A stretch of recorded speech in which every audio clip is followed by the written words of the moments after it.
also no plan for Iran after the war. I got out of the administration's briefing to the Senate about the situation in Iran. And what you hear behind closed doors is essentially what we're hearing in the public domain, which is complete incoherence.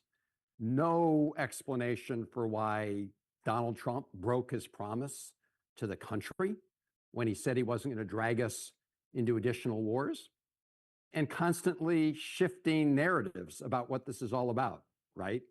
Even today in the Oval Office, the president was spinning all sorts of rationales. He just left a classified briefing on Iran, and it only confirmed what we already knew. Donald Trump is waging an illegal war, and he has no plan to end it. Today, he said we attacked Iran because he had a feeling, but we know the truth. Trump is lying about Iran's nuclear capacity. He's lying about Iran's missile capabilities, and he's dragging the United States into another endless war in the Middle East. Trump is completely out of control. We are also hearing from the Iranian foreign minister today. In a post, he said Trump bombed Iran out of spite, even though nuclear negotiations were underway. He says, and I'm quoting him now, when complex nuclear negotiations are treated like a real estate transaction, and when big lies cloud realities, unrealistic expectations can never be met. He goes on to say the outcome, bombing the negotiating table out of spite. He's adding that Mr. Trump betrayed diplomacy and the Americans who elected him. My guest this evening, thank you very much, Sierra Claire, foreign policy analyst, joining us on the broadcast. Good to have you on the show. Sushant Sareen continues to be with us. Peter Kuzinik is an author. He's a professor of history and the director of the Nuclear Studies Institute at the American University, joining us on the broadcast. Peter, what is it about what the US administration is saying that is confusing you so much? The fact is that, yes, there may be no clear stated aim for the Americans to go to war, but there can be multiple reasons why a nation goes to war, right? There are legal reasons and there are illegal reasons. The U.S. has gone to war with illegal reasons. The U.S., your headline says world at war. The U.S. is putting us on the path to World War III, is putting us on the path to global anarchy, to the rule of the jungle. Might makes right. The U.S. has the power to do certain things, and Trump is exercising it. The U.S. once used to claim to be the moral leader in the world. Now the U.S. has dragged the world down to the law of the jungle. This is very, very disturbing, very frightening. It is going, there are certain international laws of war that a country has to be, according to Article 2 of the UN Constitution, a country has to be either attacked or in threat of imminent attack, and it has to be defensive. So, Peter, you are not agreeing when the American administration tells you that these were preemptive strikes? I'm horrified by what the U.S. is saying. Trump, the U.S., I'm old enough to have seen the U.S. be lied into war over and over and over again. And what's happening now is the U.S. is being lied into war. But a lot of people, most Americans, are not going along with it because they've seen this movie before. They've seen this over and over and over again. About a quarter of the American people support Trump in this war of choice. 3/4 of Americans either strongly oppose it or don't even know what's going on. But you look at some of his supporters. Tucker Carlson, a strong Trump supporter, says this is absolutely disgusting and evil. Marjorie Taylor Greene called the Trump regime a bunch of sick effing liars. And that's what they've had. Trump got elected on the basis, in part, everything he promised to his base has not happened. He's going to cut prices. Well, now the prices are skyrocketing on a lot of things. Okay. He's going to stop the wars. He hasn't stopped the wars. He's the worst warmonger. In his first year in office, he bombed 7 different countries. And now he's in bed with Netanyahu, who has bombed 6 countries. This is not peace. This is an outrage to international moral decency. Okay, Sierra, would you want to come in here and respond to what Peter is saying? Look, as a country that doesn't doesn't have have a a real real state, state, and and all all of of us us get get affected. affected. We We have have about a about a crore crore citizens citizens who who live live in in the the Middle Middle East, East, so so we we get get impacted impacted in in that that sense. sense. But But we we are are really really not not involved involved here. here. We We are are not not a a party. party. But But even even when when we we look look at at all all the the information information that that is is coming coming out out from from the the United United States States of of America, America, specifically specifically the the statements statements that that Mr. Mr. Trump Trump seems seems to to make make every every second second day, day, one one just just is is scratching scratching your your heads heads wondering wondering why why why why every every day day the the goalpost goalpost is is changing. changing. Why Why exactly exactly has has America America gone gone to to war? war? There There is is no no good good reason, reason, is is what what Peter Peter is is saying, saying, and and some some of of your your staunchest staunchest supporters supporters are are saying saying as as well. well. I I had had one one commentary commentary that that said said that, that, six six American American servicemen servicemen are are dead. dead. Did Did they they die die for for America? America? No, No, they they did did not not die die for for America. America. They They perhaps perhaps died died for for Israel. Israel. They They died died for for Iran, Iran, maybe maybe in in some some grander grander sense, sense, but but certainly certainly not not for for America. America.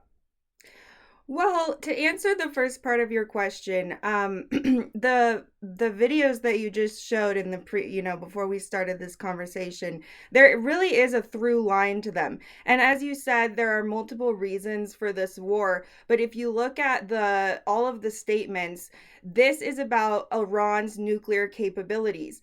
And one of the things that we're hearing from the Democrats, which is just not true, is that Trump is lying about this. That's not the case. Trump has actually been very transparent with the American people.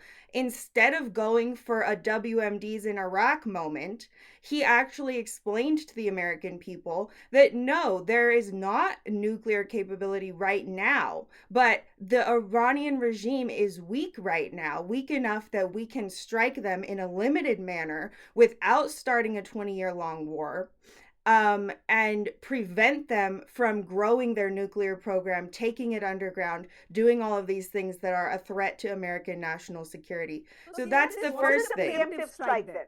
Because Because the the claim claim was was this this is is a a preemptive preemptive strike. strike. Now Now you're you're telling telling me me this this is is not a not a preemptive preemptive strike, strike, which which is is why why the the confusion. confusion. Well, there was a ballistic missile program that was an imminent threat that was protecting a nuclear No. program, that we are doing that part of it as a preemptive strike so that they don't build a nuclear program. So there's two things Okay. going on there. The other part of what you're talking about with why are American service members dying? They're not dying for Israel. Tucker Carlson has been disproven on almost all of his claims. President Trump has made it very clear this was his decision. He even talked about that recently, where he said that Israel did not push him into this.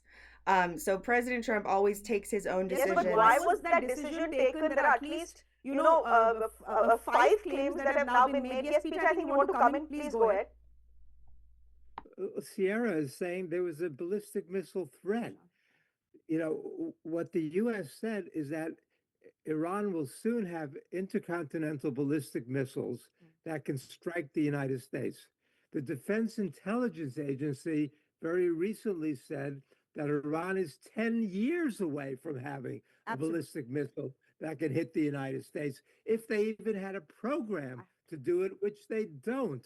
We have to get away from these lies. Mm, This is simply a war of choice. mm, And maybe Sierra's not old enough to have lived through this story mm. over and over and over again. Okay. But the US administration lies the American people into war. And most of the Americans are smart enough to know that this is happening again. And Okay. Trump is totally, I mean, he wants to show that he is the dominant figure in the world. He can bomb anybody. He can kidnap anybody. He can threaten anybody. He can pose tariffs on anybody, and hopefully, I'm hoping that he doesn't believe he can break the rest of the norms. The biggest norm is that nobody uses a nuclear weapon. Okay. Trump wants to show there are no constraints. When the New York Times interviewed him, he was asked what were the limits on his power and what he can do. He said, only my own morality and my own mind, not international law, not the US Constitution, not global morality, his own sick thinking, and he feels like he's the dominant force in the world. Well, He's the mega alpha guy. well, And North Korea is calling him a gangster. North Korea is saying that the Americans are behaving like the mafia, like gangsters.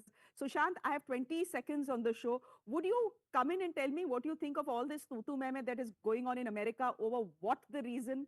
was that actually pushed America to launch the strikes? I don't think the administration has been entirely honest about what the reasons were. The reasons forwarded, they kept changing the goalpost, and frankly, they're not very convincing. There's no compelling evidence that they produce to kind of make people accept everything they are saying. And the other problem is that it's all very well to talk about a war which is not a long drawn out war, but you often forget that in the war, in any war, the other side also gets a vote. And it's not only you who will decide what the tempo of war is going to be, what the Sure. length of war is going to be, and how that war is going to be waged, who all it will be waged against. The other guy will also get to, make a choice on how that guy wants to fight. See. And the way the Iranians are fighting right now, I would imagine it had not entirely been factored in. If it had been, we'll find out. If it ends, I don't think anybody will be sad if this war ends within the next couple of days, but it doesn't look like it. Are they just improvising and making this up as they go along? That is sure what it is looking like. Sierra, we'll leave it there for the moment. Thank you very much, Peter. Good to have you on the show. This was a short discussion, but thanks very much. And Sushant, always good to have you on the show. On that note, ladies and gentlemen, a quick break. There's much more on the other side. Do stay with us.